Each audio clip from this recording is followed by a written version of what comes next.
Hello everyone, I'm the Weather Dude, welcome back, and today we are once again talking about Invest 92L and discussing the latest updates on it and discussing what the near future could hold for the storm and where it could be heading to.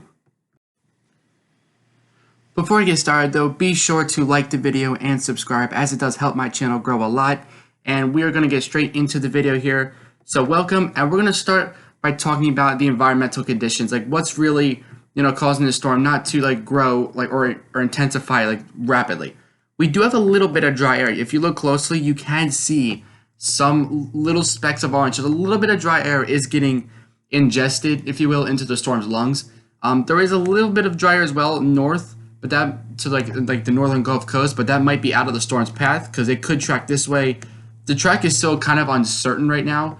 We're thinking it might take more of an east track, but as you'll see by some model guidance, not all of it suggests that. So definitely something we're going to need to be discussing as well. And also, not only for the Gulf Coast, right? Because we know that we know it's going to start moving north towards the Gulf Coast, but what could be in store for the East Coast as well?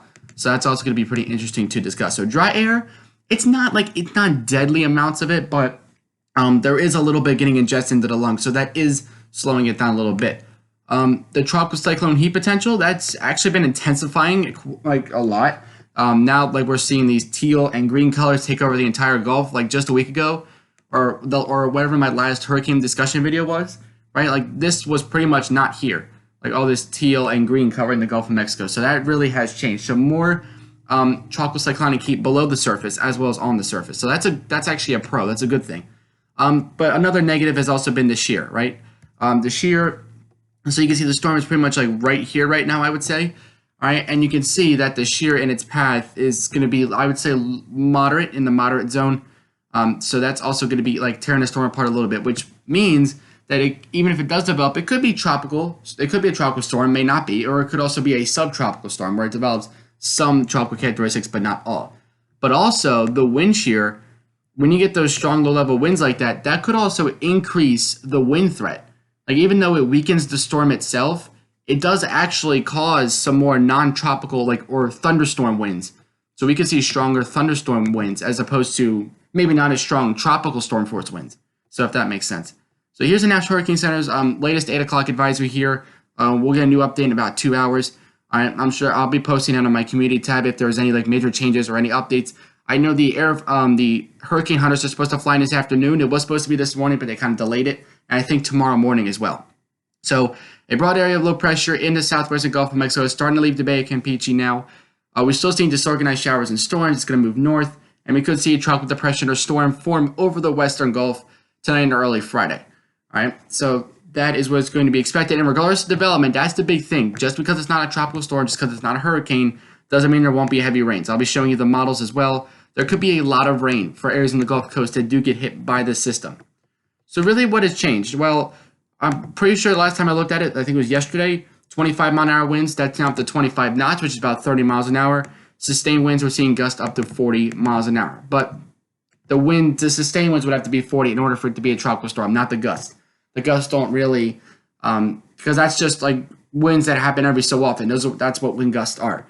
Pressure is down to 1,008 millibars, the minimum central pressure, so it has come down ever so slightly as well. So if we take a look at some of the models, starting with where the low is currently, as you can see here, it's a little bit farther away from land than it was before. So now it can start getting its act together a little bit.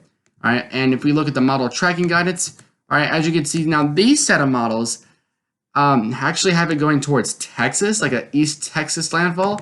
And this was updated today. This isn't an old map. You can see it initialized it this morning.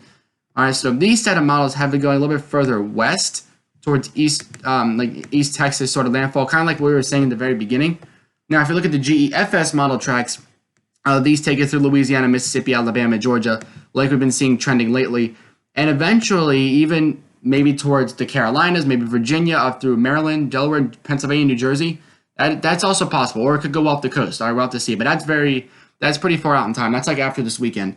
But notice, even as it's tracking inland, you ever notice a few of these models keep the pressure between 1,000 and 1,005? That's still pretty strong. It's enough to produce some gusty winds. So we'll be keeping an eye on that as it could strengthen over land. Now, you might be thinking, how does that make sense? Well, if it does get picked up by the jet stream and we can see some shear, the winds will pick up. They just won't be tropical. They won't be tropical winds. They'll just be like thunderstorm winds and jet stream winds like you would get with like a cold front sometimes in the wintertime. So we could see enhanced winds. All right. Now they might be from the jet stream. Now that could also dissipate the storm. So we'll be keeping an eye out on that. Now here's the GEPS model tracks as of this morning. Let's see if they are just making sure we're getting the latest updates here. Now this set of models also has like a Texas, couple have a Louisiana landfall, and then like, but a lot of them have it hooking to the east, maybe the southeastern United States, like the Carolinas, maybe the Mid-Atlantic and Northeast, eventually down the road. So a lot of those models are pretty interesting in that sense. So here is the intensity guidance. Now, many of them don't really have a tropical storm. A couple do make it a tropical storm. Personally, my opinion, I do think it's going to be a 40 to 50 mile an hour tropical storm at its best. Now, there are some reasons why I think it could strengthen. Now, I did talk about there's a little bit of dry air, and there is definitely some shear. But let me tell you what there also is. There's also some pretty high sea surface temperatures, right? Look at the sea surface temperature anomalies. All right, look at specifically in the northern Gulf. So here's where the storm is right now, like around here. So they're definitely above average by about, let's say, maybe by 0.2 to 0.6 degrees. But look at the northern Gulf and the central Gulf, right? This is where the storm is going to track over this region, whether it goes towards Texas, Louisiana.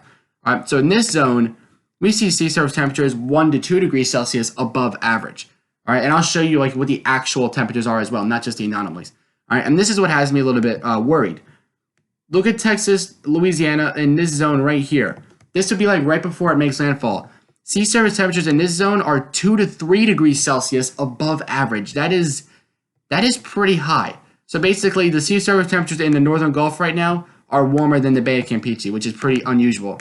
Usually, the Bay of Campeche is a pretty warm body of water. All right. Now, here are the exact sea surface temperatures. All right, and I'll get an even better map for this because I know it can be hard to read based off the colors. All right, but look at this these darker redder zones. That's up and around 30 degrees. That's like, we're talking potentially mid to upper 80s. So we could see an intensification right before landfall, right? We've seen that where we've seen tropical systems like that. Like for example, 40, 50 mile an hour winds like the whole way. And then right before landfall, all of a sudden it's 65.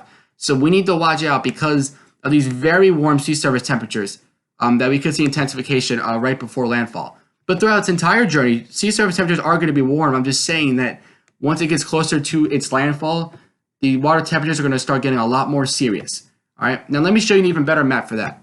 Here is the European model. Now, spoiler alert, that's the wind. We're going to get to that later. So here are the sea surface temperatures for right now. So right now it's sitting about 83, I would say right in this region, 83 or 84, between 82 and 84 in this zone right here. So that is still very warm, right? And that's plenty that we need. But as you move farther north, 84, 85, 86. You saw 86 right there, right around Texas, Louisiana coast. Look, 86. So this is where temperatures, sea surface temperatures get very intense, right? 86 is very warm. That's like what we usually see in the Caribbean down here, right? Even down in the Caribbean, it's not even that warm. I mean, 85, 86. So just the same as it is in Cuba, as it is in the northern Gulf Coast. So sea surface temperatures have gone up. Like I said, mentioned earlier, like the last hurricane discussion video I did, I don't even know if it wasn't that long ago. Sea surface temperatures were not even that warm, so or not as warm as this. So 85, 86 is very warm. All right. So now let's kind of focus in on the wind. Right, I'm going to get to that now. So let's go to the wind. Let's go back here because I want to show you where we're sitting at right now. So we're going to go to the European model. Look at the winds or the wind gusts because the wind gusts. Now the wind gusts. Now remember, wind gusts are what like the winds that can occur every so often, and we could see. Now, just because it says 46 right there doesn't mean that we're going to see one wind gust to 46. Wind gusts are still a big deal because they can still happen frequently, just not as frequently as sustained winds, right? Sustained winds is what we use to classify like a tropical system. A wind gust can still happen very often. So let's get into the wind gust map. Because as you're going to see here, the winds could get very strong, all right? And notice how much more organized it already kind of looks. According to the European model, the 0Z depiction, like the this morning depiction, notice how the winds are starting, like the windshield is not just on the east side, it's wrapping around the north side of the storm. So it looks a bit more organized in that sense. So you can see, and I also got the pressures map, so you can kind of see, I like adding the pressure isolines, it makes it look even better. So here we have a high pressure, kind of like sitting out here. This is our high pressure, and that's going to do two things. One, it is going to steer the storm in a direction that's going to be steered, right? In this case, it's going to be going north because clockwise flow around the high pressure system like that, right? We know that. Now, what is also going to do, is increase the winds, because the winds, obviously, like I just said, go around this way on the high pressure system. And then we got the low pressure system bringing even more wind from this direction. So it's going to kind of like cram it. And if you happen to be in the middle, like between the high and the low, your winds could be stronger than forecast potentially, because the high pressure is going to help increase. So we might not only get the winds from the low pressure, but between the high and the low, these pressure isolines right here is where the strongest of the winds are going to be.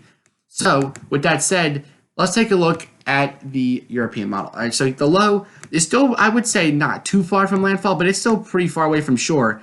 And we already have this blue right here.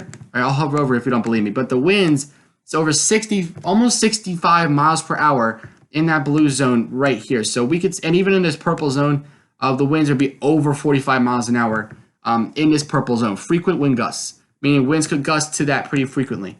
All right, and then the low moves north. It makes its landfall. Now, according to the European model, its latest depiction, the landfall would be Saturday morning. All right, so pretty much like 2 days away.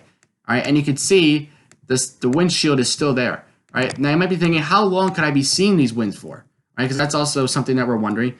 Now, the winds, the strongest winds, I would say the 35 mile an hour winds could start, or especially the gust, could start around Friday mid-morning, maybe early afternoon Friday. Now, let's time this out, go all the way through. You still got to suddenly flow, and that's the kicker with these systems, right? Even after the low is gone, and even in the interior sections, the winds are going to keep moving from the south, right? That doesn't stop. So remember, it starts like, what do we say, mid-morning, early afternoon Friday? Well, let's go to, like, we still see a southerly flow even through Sunday, all right? Even though the low is gone, and the southerly flow is still here, and more like those daily thunderstorms could be through Monday. The low will be gone by then, but the southerly flow is still there, even if it's not that strong. Like, look towards Texas, Louisiana. Look at Monday. Still 35 mile an hour gusts, and maybe things start to calm down after that. But the southerly flow, way after the low is gone, is going to be sticking around for a while. And that's why, because we have another low, maybe another weather maker through Texas, that's also going to be pumping in the winds from the south. So we might see a prolonged coastal flooding threat. And oh yes, like I said, for the East Coast, look at this. All right, winds gusting over 77 miles an hour with this low. All right, now hopefully it is far enough away from the coast that it doesn't produce any actual like rain or like high winds, but it could still produce some big time waves, right? And you can see some of the waves offshore here getting 20 feet. That's out in the open water. But let's go back to the Gulf Coast, because we want to know how high could the waves get there. Now, according to our European model, all right, we're gonna get the GFS as well. 13-foot waves right in southeast Louisiana, all right, south of New Orleans. All right, and even after the low goes on shore, look at the low. The low is interior Mississippi. We still have 6 to 10-foot waves even after the low is gone. So this is something I want to stress about with this system. I'm going to get into the rainfall right now as well, because it's not the low. I'm not going to say if this is going to be a Harvey or an Allison, right? It's not going to stall, all right? But it's not going to be a very fast-moving storm either. So it's going to be moving pretty slow. With that said, there's going to be a lot of rainfall. So let's get into the rain and thunder. All right, so you can see, look at these heavy rain bands that we see right now. And another reason, 2 reasons the storm is going to intensify this afternoon. One reason is because it's going to continue to move northward. And as I just talked about earlier, the sea surface temperatures are only going to get warmer the farther north in the Gulf you get. I know that kind of sounds weird to say, because usually it's the opposite sometimes. All right, but that is going to be why. All right. So that's one reason, because it's going to be moving farther north. And another reason is that when we get into the afternoon, we see the daytime heating really like start to bubble up. So thunderstorms can start bubbling up. And when you combine that with the actual low pressure itself, things get kind of messy. So look at some of this, like these pinks and whites. Like, look at some of this rainfall, right? Like, we're talking about rainfall hourly rates maybe exceeding 1 to 2 inches an hour. Doesn't surprise me. All right. And as this continues to move north, this white zone right here, like we're talking about like almost 3 inches every 1 to 2 hours, maybe even every hour. So that's very heavy rainfall moving through New Orleans, right? And notice the rain and thunder, it arrives, like the heavy stuff arrives in New Orleans, I would say around Friday afternoon. The winds might start before that, but the according to the European, this could arrive Friday afternoon, right? Let's keep going, and it might not even end until Saturday afternoon. It might even stick around. We could even see some bands, as you can see here, some bands moving through after that, maybe into Sunday. So this is going to be a longer duration event. All right, and then look how it moves north. The Carolinas are going to get impacted by this as well, right? And the low is going to get increased energy from the jet stream that it gets picked up by, right? This jet stream is going to kind of come through and pick it up, if you will. So that's going to add increased wind strength. So this turns into a non-tropical low and then moves through and produces some pretty heavy rain to places like the Carolinas, Virginia Beach maybe, Delmarva even. All right, now how about the rainfall accumulation? All right, so here's the European model. Let's go next 5 days. All right, so 5-day rainfall. All right, for New Orleans and areas to the east, look at this, about 5 to 8 inches. Mobile around 5.5. But just look at the rainfall footprint. So anywhere in this green shade, you're pretty much over 2 inches. That's what the green represents. You're 1.5 inches or more. All right. Now look at the rainfall footprint of 1.5 to 2 inches plus. It goes from North Carolina all the way down to Louisiana coastline. So it's a pretty big footprint of heavy rainfall. And even that like if you want to call it like a peach color, that's like more than 4 inches. And that pretty much goes from South Carolina all the way down to New Orleans. So very heavy rainfall footprint. Now what about the GFS? What does the GFS say in terms of rainfall? Well, pretty similar. All right, maybe a little bit lighter for the Carolinas, but still 5 inches, 3 to 5, Mobile, and even localized spots getting higher than that. And how about the winds? What are the winds going to look like? Well, let's time that out for you. So here's some of the wind gusts according to the GFS model. Not quite as strong as the Euro, but still, winds gusting over 40, 50 miles an hour. And notice for how long it sticks around too, right? Let's go back, and you can see it starts, again, Friday afternoon. All right, and let's just keep moving in time because the low is still sticking around by Saturday midday. All right, so this is going to be, like I said, not stalling out, but it's still going to be moving pretty slow. All right, it may not even be, all right, until Sunday morning until this all finally goes away. So we're going to be watching the models, very closely. Now, I want to go back to the, excuse me. I do want to go back to the European real quick because I have a tidal map pulled up as well. Now, I want to time the wind gusts, so we're going to focus in on Biloxi real quick because I want you guys to see, because when we talk about tropical systems, we always talk about like the onshore flow, right? But if that lines up with high tide, if the strongest winds line up with high tide, that spells double disaster. That's like double trouble, all right? So we're going to be looking at that for Biloxi. We're actually going to be looking at Saturday. So let's go to Saturday morning. Now, as you can see at Saturday morning, winds are gusting between 40 and 45, maybe up to 50 miles an hour for Biloxi. Now, up here, I have Biloxi Harbor pulled up. And for Saturday, your guys' high tide is going to be at around 9:37 a.m. All right? If we look at this, now, I don't think the strongest winds will be here at Saturday morning. I think the strongest winds will be around 2 o'clock. But still, at the time of high tide, your winds are still going to be 40 to 50 miles an hour, and the low will actually just be making landfall, surprisingly enough. Now, GFS had, some models had a Friday landfall, some have a Saturday. We're still, even the track is still not certain yet. And once the hurricane hunters fly in, I feel like we're going to start to get more data, and I'll be updating all this on the community tab in future videos as well. All right, so let's look. Now, the National Weather Service has not posted any alerts yet, but what they have posted, you might have seen these before, are what are called hydraulic outlooks for Alabama and for Georgia. These are interior areas. Now, hydraulic outlooks, if we go down here, usually are issued if you're going to get a lot of rainfall. And they have issued hydraulic outlooks for a Gulf tropical low and a cold front. So those two, like I said, combined, and 3 to 7 inches of rainfall could be north of a line from, is that America? That's Americus, right? Yes, Americus to Macon and even to Washington, and highest amounts of 5 to 7 inches in northern and northeastern Georgia. All right, so that's your Georgia one. Let's go to Alabama. All right, let's go to Alabama right here. All right, again, hydraulic outlooks. All right, and as you can see, 3 to 4 inches, maybe even between 4 to 5 inches, yes, for Sunday night. So that's a lot of rainfall, and especially if you're getting a shorter amount of time. And we're going to breeze through some other models real quick. So here's the Namm model, right? Look how heavy this rain gets. You can see reds and purples on the radar. Like, it's very heavy rainfall. And this is all going to be starting Friday afternoon and going through Saturday. Like, this is like Saturday night, and it's still over Alabama. right? And we have some thunderstorms making their way up into the mid-Atlantic as well. Now, how about the rainfall totals, right? I would say 3 to 6 inches, right? But if that, look at this band right here of like 10 inches plus, and if that were to move over land, that would be a catastrophic like disaster. Because you got to remember, when we talk about this kind of rainfall, potentially close to double digits, that's deadly in and of itself. But when we're talking about the fact that the southeast is already waterlogged, the soil moisture is already high, that just spells even more trouble. Next are 2 out of the 3 models here is the Fv3 Gfs, which kind of made a comeback because I remember it was on here before and then it got like taken down. This is the high resolution Fv3 model, and you can see, right? Look at the rainfall. The bands in southeastern Louisiana start around Friday, pretty much midday, 11 or 12, and then they really don't stop until Saturday night. So this could be 24 to 36 hours of rainfall for some people. All right, even for inland areas. Don't think that's just because you're not at the coast doesn't mean you're going to avoid very bad weather. All right, because the coast is going to get storm surge. The inland won't get storm surge. We know that for a fact, right? All right, storm surge really can't happen inland, but flooding can still happen. And that's something we need to watch out for as well. And look at some of the rainfall totals. Now you have to remember, these are high resolution models, so they don't really account for the entire storm yet. We have to kind of wait another potentially 12 to 24 hours for more model data to come out. But still, look at southeastern Louisiana. That red is about 6 inches or 7 inches of rainfall. So that is a lot.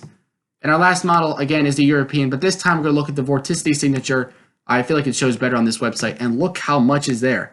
Right? It's a pretty widespread area. I wouldn't say it's very compact, but look, actually, as it moves over land, look at this. This is a very compact area, right? It almost looks like it's becoming more organized over land, still maintaining its strength over Georgia, South Carolina, all right, as we head through Sunday night into Monday, and then boom, it's off the coast of Virginia Beach by Monday night, and even impacting some areas along the mid-Atlantic. So we're going to be watching this storm very closely, without a doubt. And finally, the winds. Now, these are winds at 5,000 feet, but these winds can be transmitted through the surface, all right, if we get a good enough jet stream and stronger cold fronts. Look at this, 52 knots. That's pretty strong. That's like that's over 60 miles an hour winds, right? And then maybe as it gets off the coast, even stronger than that, right? Look at the pressure drop to 997. We'll be watching this very closely. Thank you guys for staying tuned for the latest updates. Major impacts potentially from the Gulf Coast to the East Coast. I am the Weather Dude, signing off. Till next time, I'll catch you guys in the next video.